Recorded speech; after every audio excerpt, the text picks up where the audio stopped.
There we go.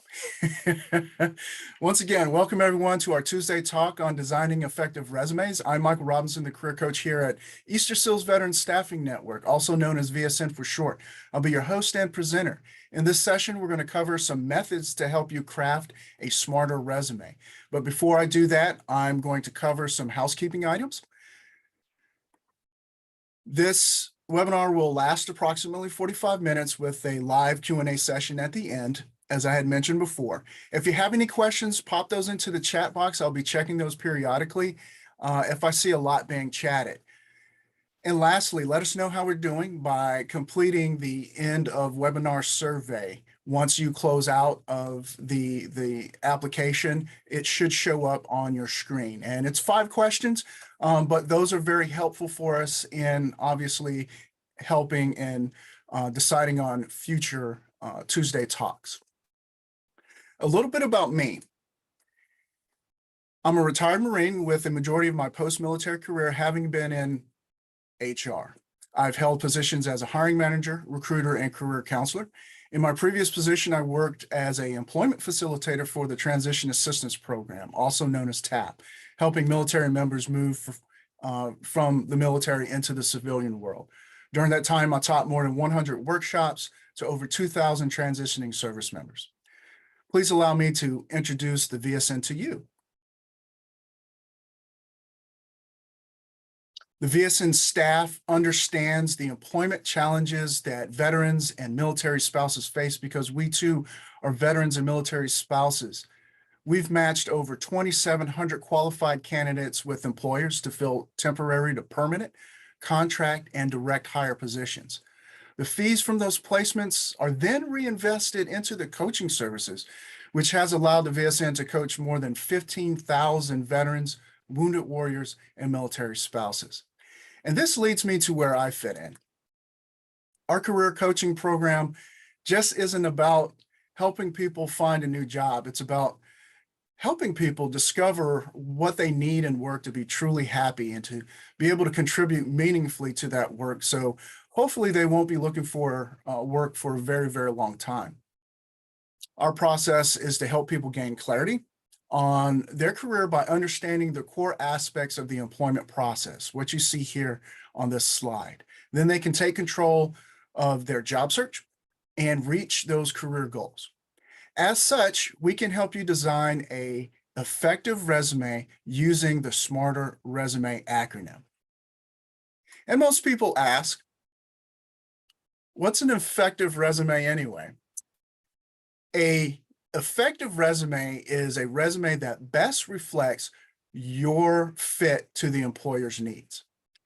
And that's what the Smarter acronym will help convey to employers. What SMARTER stands for is S for specific, M for metric, A for action words and keywords, the R, results, T is going to be technical and soft skills, E is excellence, and then R is readability. Let's take and break this down a little further. When looking at the SMART acronym, it may resemble some other, such as a smarter goal. And essentially, it reflects the same concept, just in a different manner. So the S for specific is going to allow you to target your resume to the needs of that employer. Be very specific about how you are qualified for that. The M or metrics provides the measurable performance indicators, allowing someone to determine how productive you were. The A, action and keywords, succinctly describes what your performance has been in a similar industry or in for past employers. The R is going to describe the impact and the effectiveness of your previous impact on employers. And then, of course, the technical and soft skills aligns your knowledge, skills, and abilities and attributes to the employer's needs. Excellence, we're going to focus a little bit more on the excellence aspects. But in general, all of these are going to be about demonstrating your achievements through your bullet points, demonstrating your contributions, and coupled with the metrics and results, that's going to give the company a idea of what your potential and how you can be an asset to that company. And then lastly is the readability. How easy is it to read your resume and the content? Thus, your resume must be visually appealing and very informative.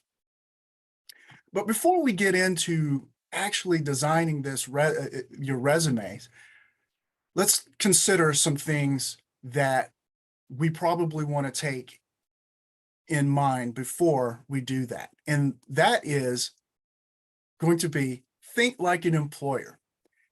What do employers want when they interview someone? What do they want?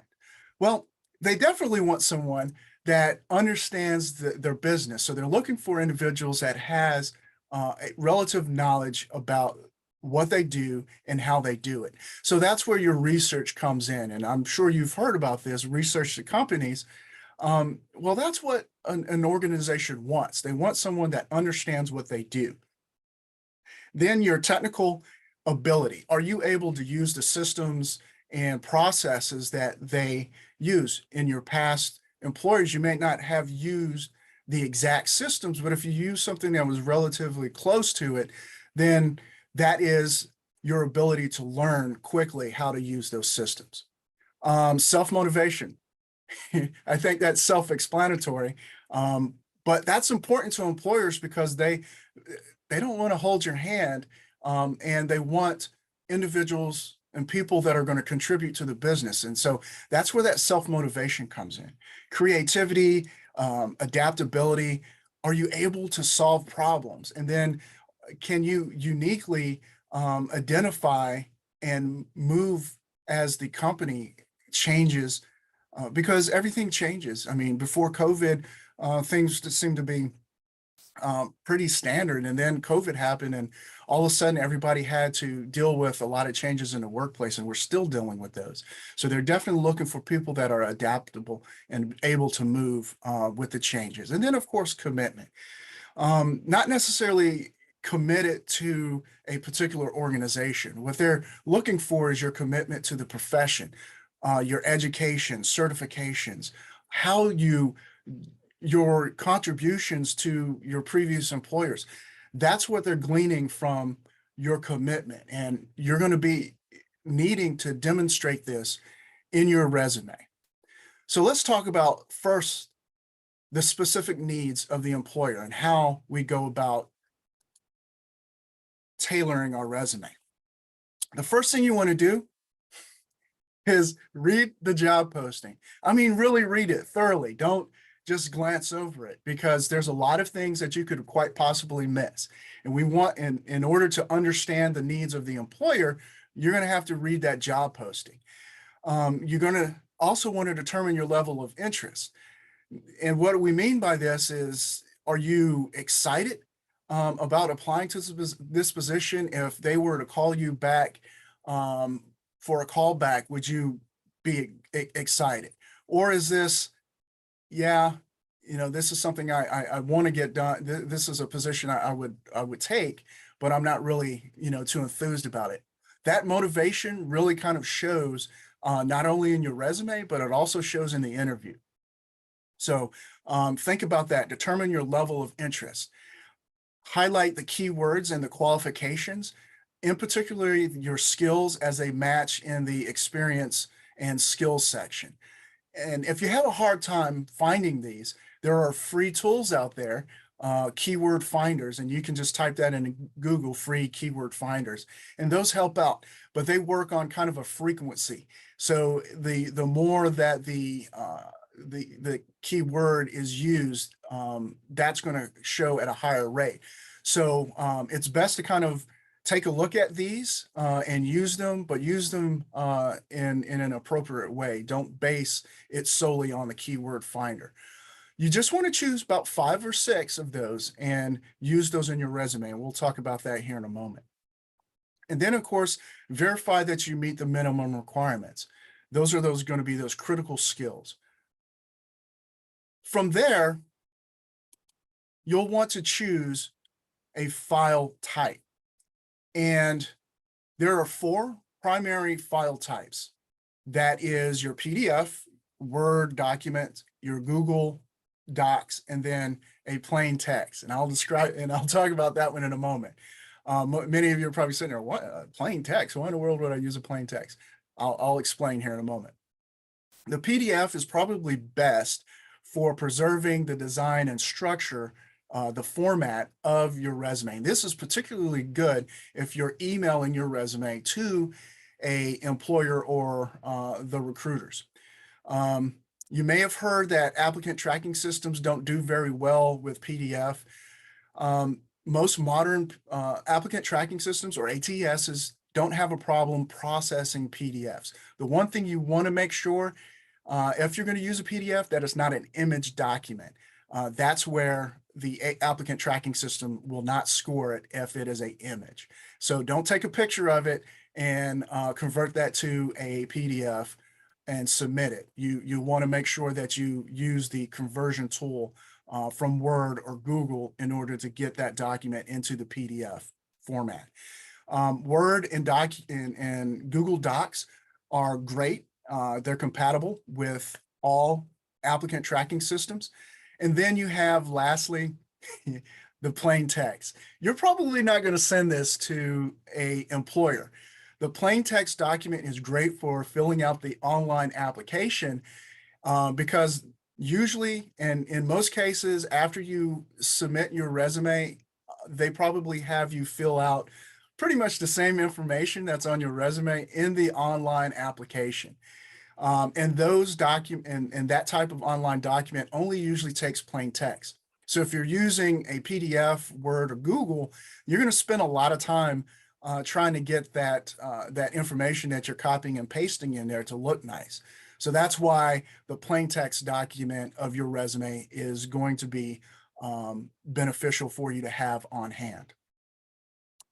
From there, we talk about first impressions, and your resume acts as a first impression. But before anyone opens up your resume, they're probably going to see the file name. And we want to make sure our file name looks professional.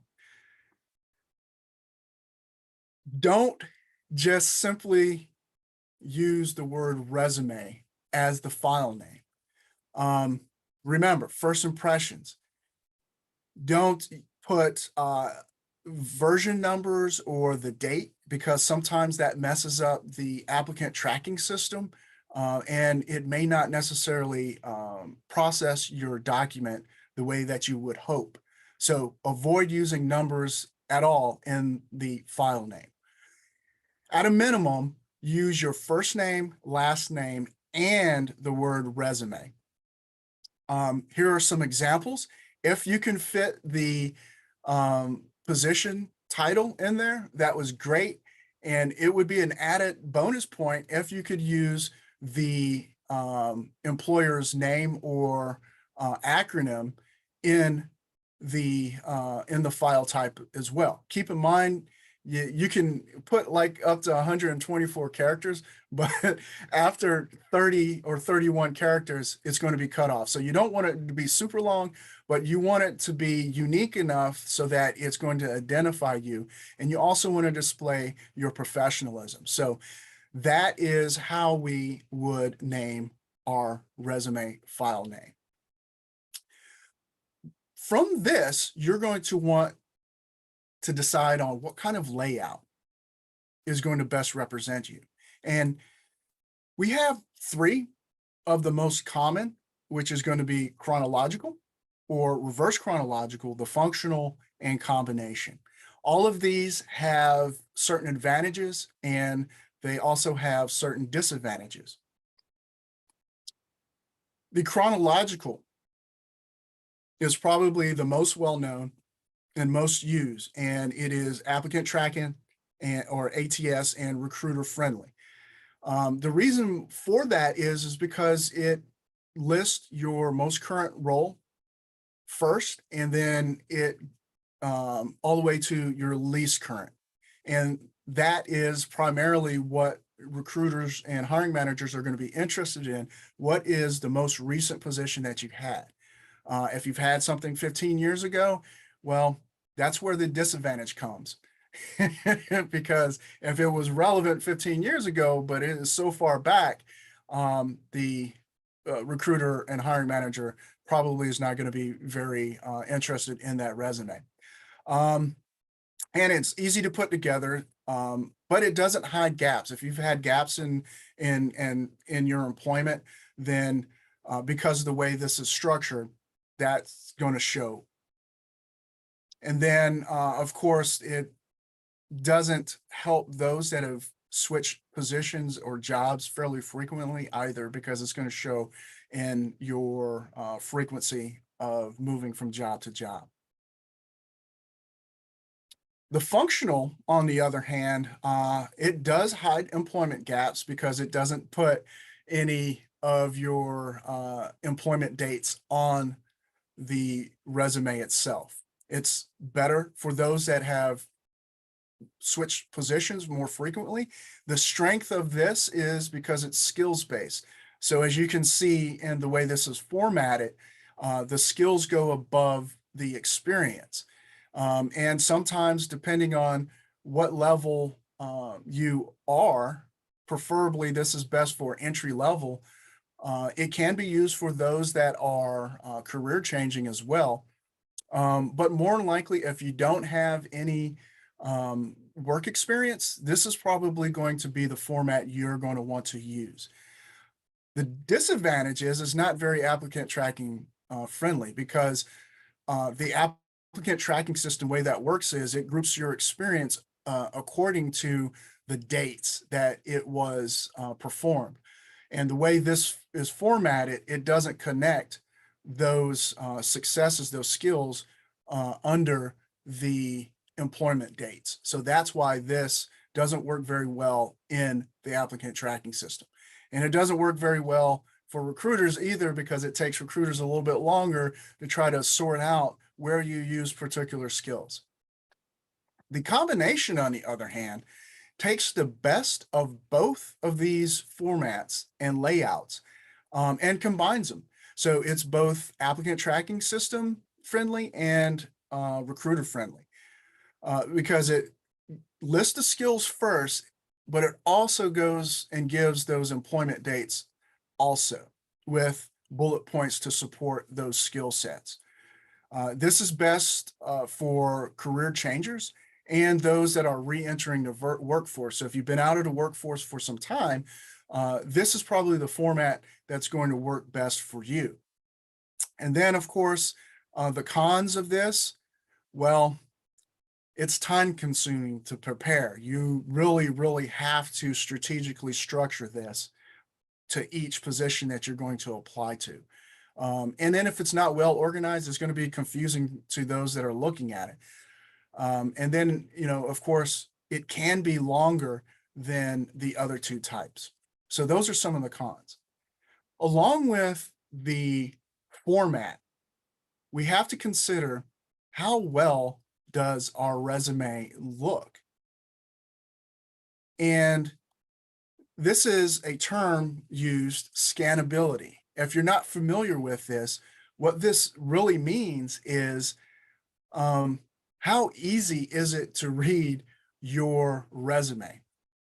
So as you can see here to the left, you have a text dense content. This is very difficult to read for a recruiter who's just quickly glancing in the scanning process. So to better understand this, if you haven't heard, recruiters and hiring managers, when they're screening resumes, only particularly use, they only scan, they only skim it. So it's less than 30 seconds that they're going to be looking at your resume. They're not reading it, they're skimming it. Richard's resume to the right is a skimmable document. And the structure of this allows it to be broken into chunks. And that information is easily found by someone who's scanning the document. They're looking for keywords, they're looking for metrics, they're looking for results. And Richard's document compared to the text dense document really stands out among those that are going to be text dense. Along with this, you have to understand that most times your document is probably going to be read on a mobile device, maybe a tablet or even a cell phone. You have to consider mobile optimization as part of your strategy with your resume. There are some do's and don'ts when it comes to your mobile optimization. You want to avoid the following: no colored backgrounds, shading, dark shading, or colored fonts. Now, it's okay to use color.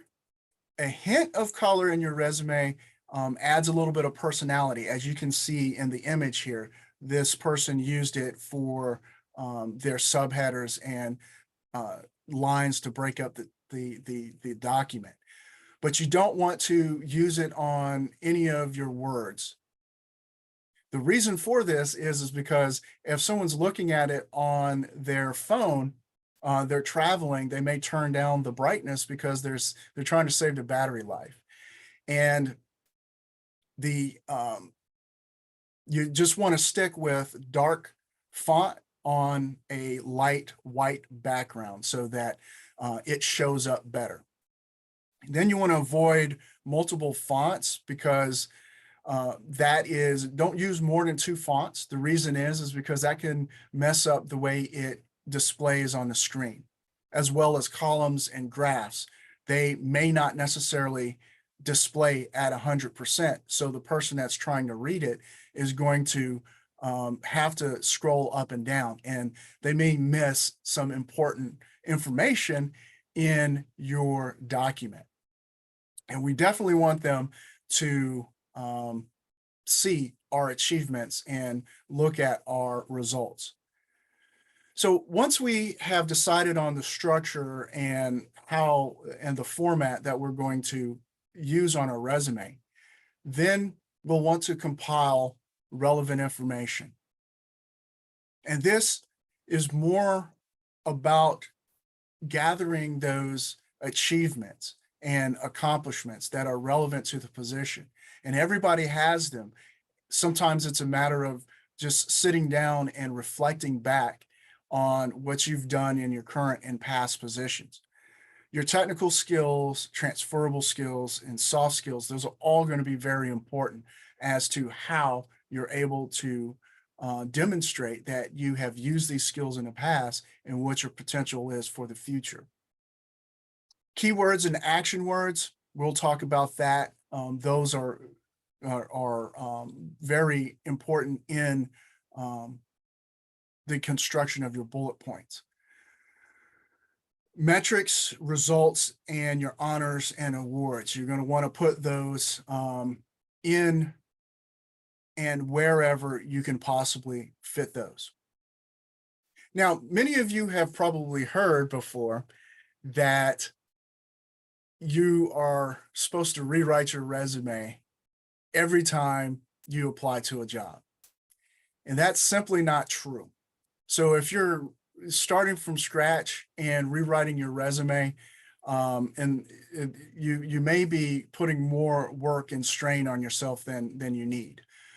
You have to customize your resume for each position. And generally what that is, it's tailoring your summary section and inserting those key skills into places in your resume that is appropriate for that position. Unless, again, you are moving into a completely different line of work, you may only need to make a couple of adjustments to your resume before you submit it, but you definitely want to customize it. You don't need to rewrite it every time. So just keep this in mind. You want to match, use the same language that is in the job posting in your resume, and those can be found on the job posting and the duties as well as the requirements. At this time, I'm going to go ahead and take a look at the chat and close the classroom.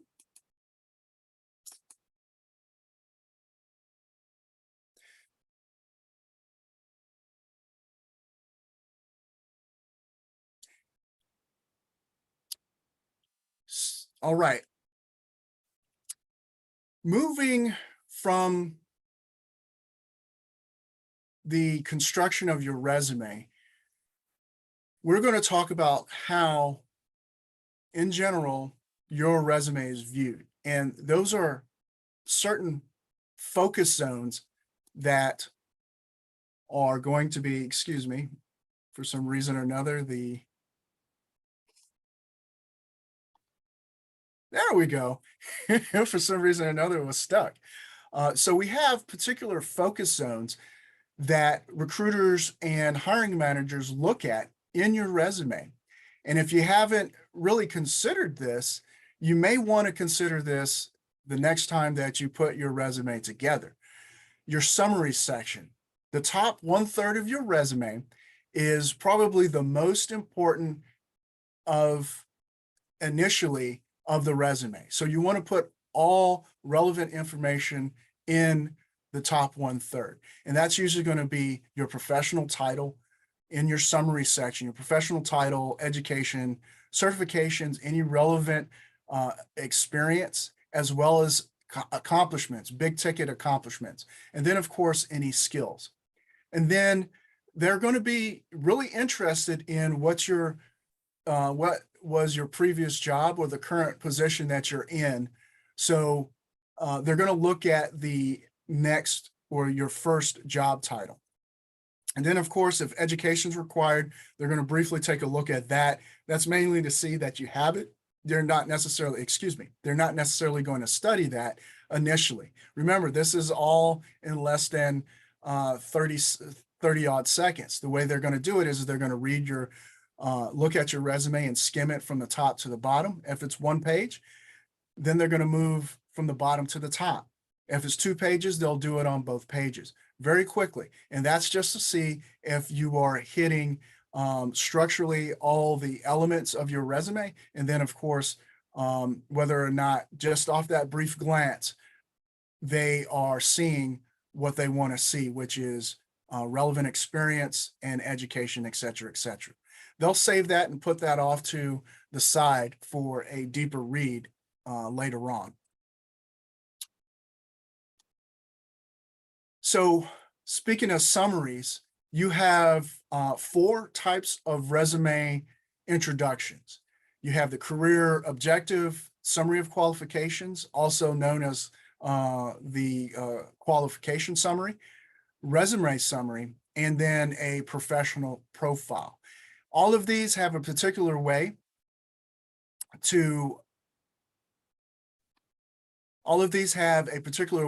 in which to use it. So you'll have to determine which one of these is going to fit you. And the career objective, many of you have probably heard and used this before previously.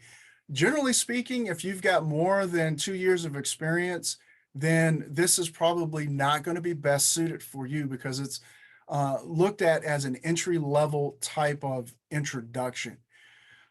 The summary of qualifications is mainly and probably more suited for those that are career changers because it focuses on transferable skills. The resume summary is pretty universal, mainly for if you've spent a lot of time in your industry, you're a careerist, or you're a career changer, because it showcases your accomplishments, and that's what it's going to put forward on that. And then you have a professional summary, which mix kind of like the combination resume. It mixes the best of both worlds, or the best of the career objective and qualification summaries. Here are a few examples of this. A few things you want to keep in mind whenever you're doing this. I must have to, let me take this off of there. Thank you, and put that to the side because it seems to be affecting my transitions and slides.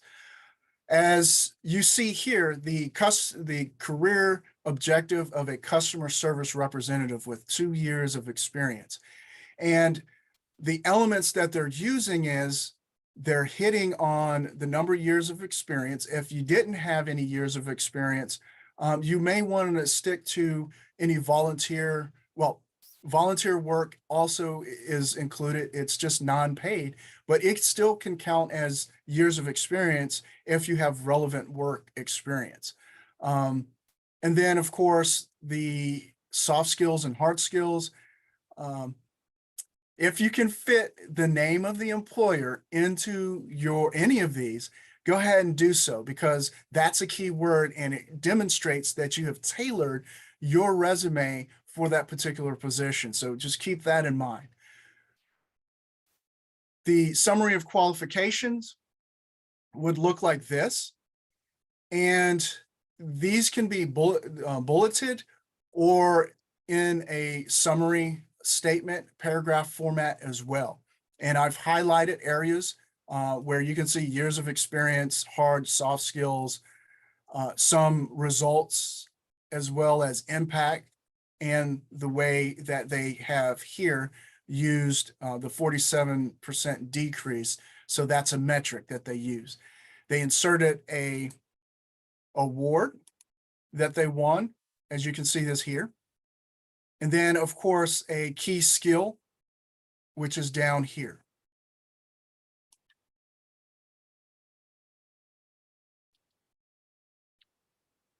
The resume summary, a little shorter than all of those, but this one is going to, it's just a brief overview of your resume. So that quick summary, it's going to talk about, again, the years of experience, the typing, customer service is the field that they're in, and they use metrics and results.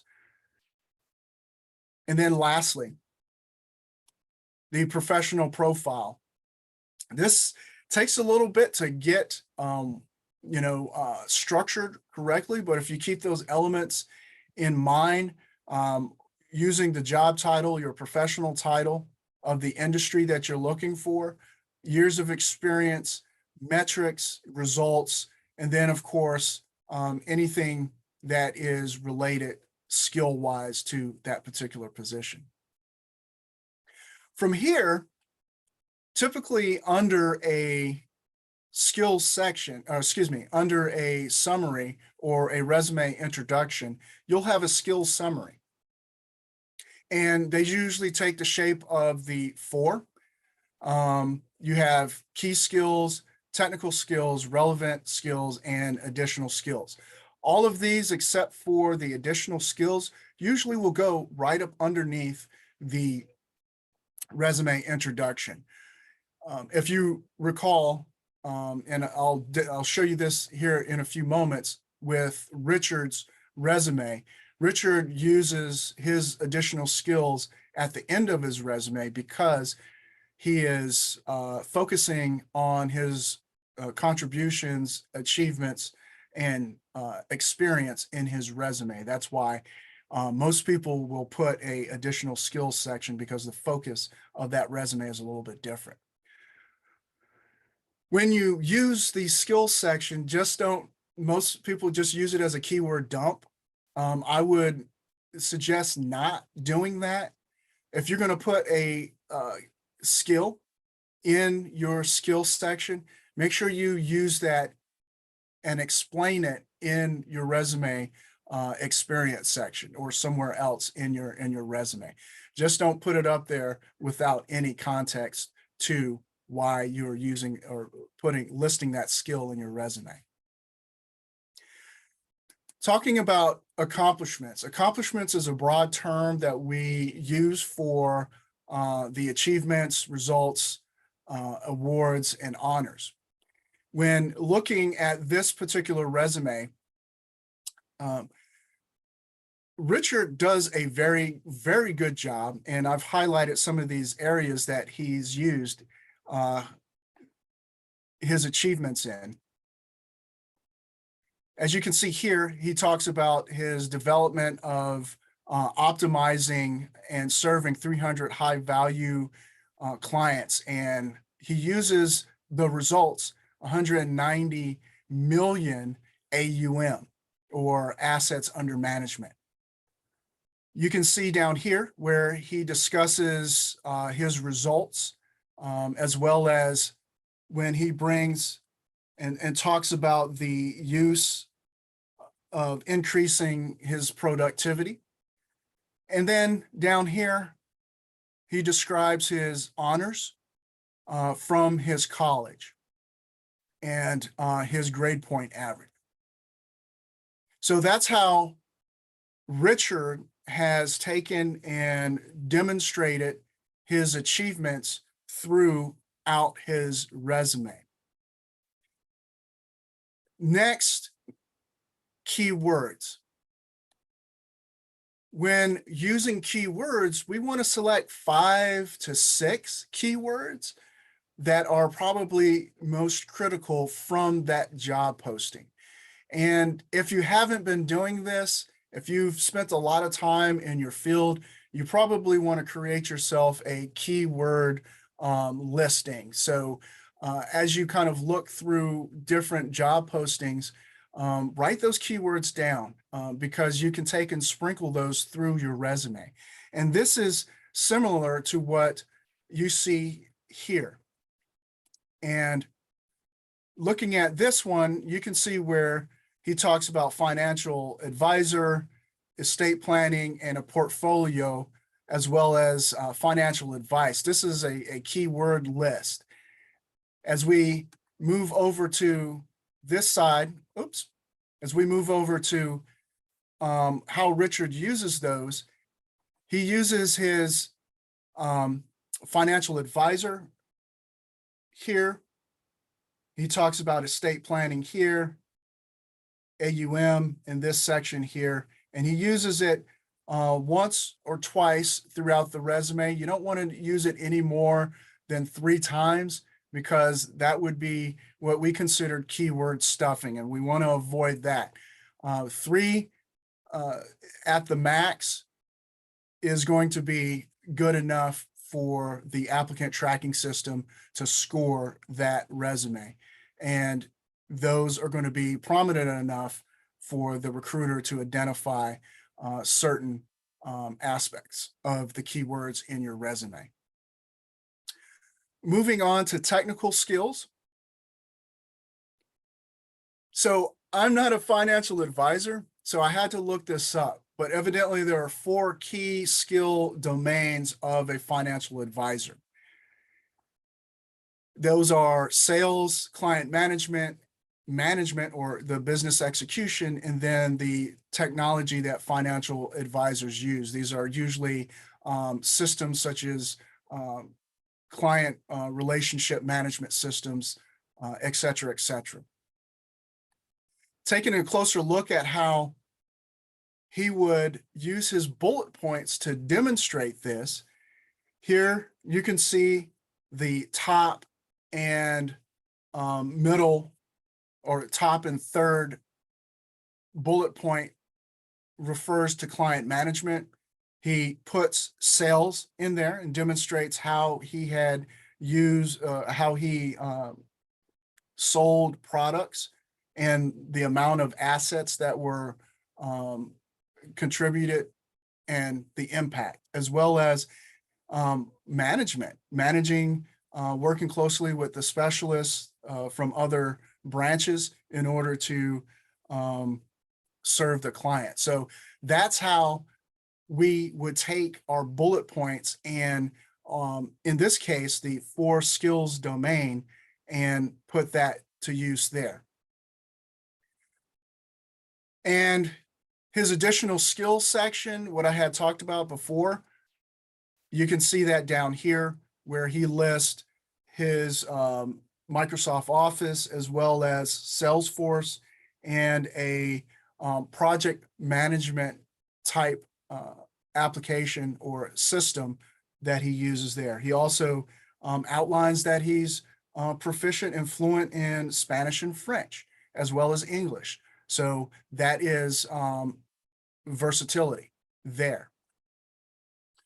Moving to the soft skills, LinkedIn has identified that these skills, persuasion, emotional intelligence, creativity, collaboration, and adaptability, are the most sought after when it comes to the employer looking to hire new people into their establishment.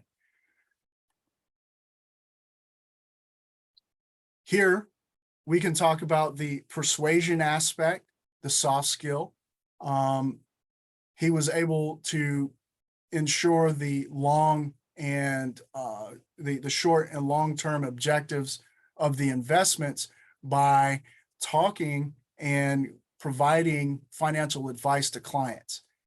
The emotional intelligence, this is essentially how long, or excuse me, how we get along with others and how we can empathize with them. And in order to be able to raise the satisfaction level from 88.8 to 99%, you're probably going to have to be understand your clients very well. And that is a major accomplishment using the soft skills. And then, of course, you can see collaboration. When it comes to adaptability and collaboration, you can see, as well as creativity, where he devised a training plan. Now, training would be considered a hard skill, but look at the result here: increased productivity. So that was a creative manner in which he used the training process to increase the productivity from number 10 to number 3 in the region in 2 years. And adaptability is another aspect of this. It would be difficult to display that on your resume in a bullet point. So how would we look at this? And as a former recruiter, I would look at it from this point of view. From the point that they left their school, their education, to their first position. And we can see he managed portfolios and made a profit, as well as he managed 15 high profile clients. So that would indicate to me that he adapted very well to his new environment, leaving college and through his first 3 years of his first role. From this point, looking at the structure of the resume, and I'm going to have to kind of move this along a little bit, but formatting the work experience, typically it's job title over company, and you can reverse that if you so choose to. But you want to make sure, depending on what your emphasis is, if you work for a very well-known company such as Google or Wells Fargo, then you may want to use that as the lead, followed by your job title. You always want to include the month and year that you served in that particular position. If you're currently in the position, then you use present. Speaking of formats to dates, either spell out the date or use the abbreviate or use the 2-digit format. But we want to don't and avoid using just the year. The reason behind that is some applicant tracking systems compute the level of experience based off of the month and the year. So if you just only put the year, then it's not going to attribute the correct amount of experience. So you have to be careful about this. So if you're going to use the month, you spell it out, use the abbreviation, make sure it's consistent. Don't mix and match those, because sometimes that can create problems. Moving to the STAR method. The STAR method itself is a great way to formulate your bullet points. And what this means is the situation, task, action, and result. The situation, what were your challenges? So you write this out, the task and responsibility, what was your task and responsibility, the action, what did you do? And then of course, the result, what was the impact of that? So you'd want to start by writing this down. It doesn't have to be very, very, very long, but you want it to be fairly concise.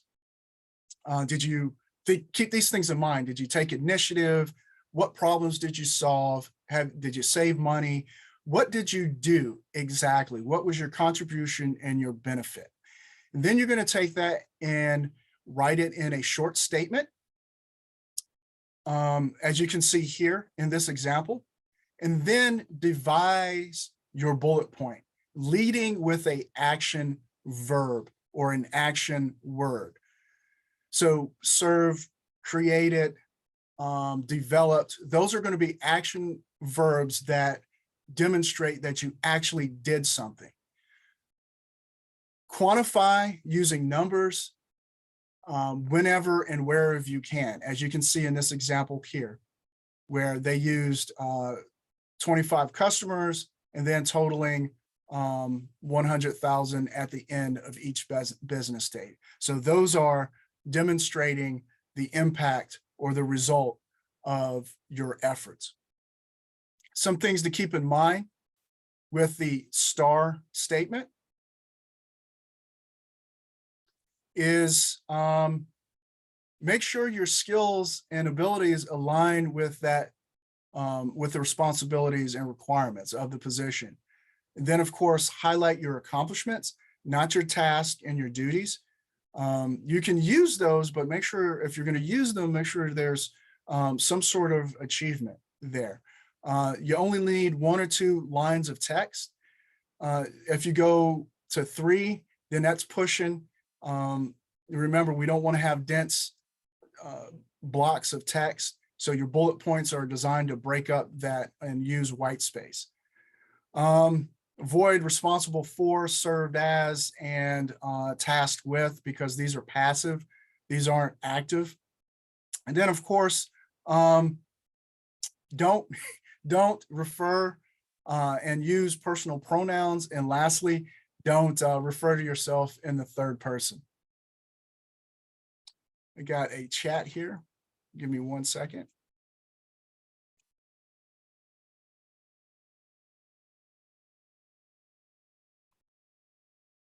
All right. So moving to standard formatting. And this is just general formatting for this. Make sure your text size doesn't go below 10. If you need a magnifying glass to see it, then it is going to be somewhat problematic. And then the largest font is going to be your name. But you don't want it so big that it's like a billboard. Yes, it's going to be largest on the resume, but you want to keep it somewhat within reasonability. So don't go above 24.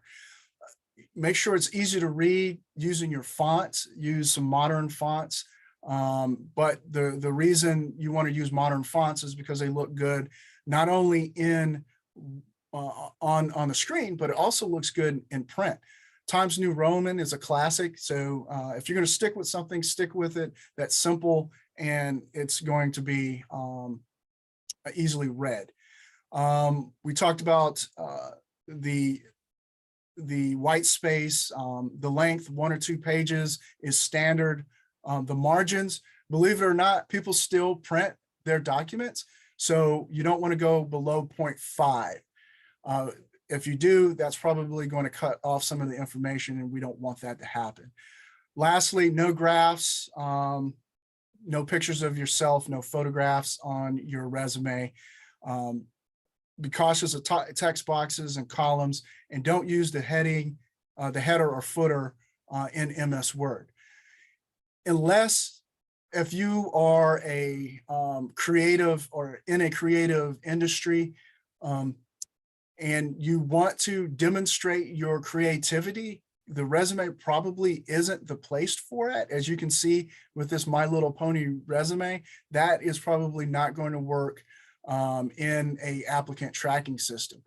The best place for those that are in creative, like digital art and things of that nature, is probably an online portfolio that you can direct the employer to. And that's probably going to be a little better suited than having your resume kind of look like this. Before we wrap things up, I want to take an opportunity to invite everyone to our next Tuesday talk, which is going to be busting common resume myths. This is a fun one. And we're doing this August 9th. You can visit us here at vsnusa.org/events. Or if you'd like to, you can take and use the QR code scanner, and that will take you directly to our registration page. Again, the busting common myths, we hear plenty of contradictions when it comes to writing resumes, and we're going to lay it all out and talk about some of those myths versus the facts. Of course, covering when we talk about cover letters, many people don't write those cover letters, and they are wasting an opportunity because cover letters are beneficial in the employment process. Then, of course, we're going to talk about effective job search strategies. If you're struggling in your job search, we definitely want to make sure that we have a solid strategy, and that's what we're going to talk about on September 6th. And then September 20th, working with recruiters, whether those are agency recruiters or in-house recruiters, we want to definitely understand their processes and how to better relate so that we can become the candidate of choice. Moving to our key takeaways, smarter resume. Remember that acronym. Format the resume, those three that we talked about, the chronological, functional, or combination, but whichever one best highlights you as the candidate of choice. Make sure that we customize it to fit the role. Keywords, use those more than once, but don't use them more than 3 or 4 times. The STAR method, this is great for writing your impact statements or your achievement statements. And lastly, keep the format simple unless you are in a creative industry where you probably want an online portfolio for that. At this point, I'm going to open the floor up for some questions. I do see we have some in the chat, so I will go ahead and take a look at that. If you're chatting that, that's fine. If you would like to unmute and ask your question, that's fine as well. So I'm just going to scroll back through here. Before we go, I would like to reiterate, please take the opportunity to fill out the end of webinar survey. That is super useful in helping us formulate new Tuesday talks and your feedback is very important. If you would like to contact me, here is my contact information. And please don't forget to visit us at vsnusa.org/events to register for our upcoming Tuesday talks. Thank you all. It's been wonderful. That concludes today's Tuesday talk. I am now going to turn off the recording.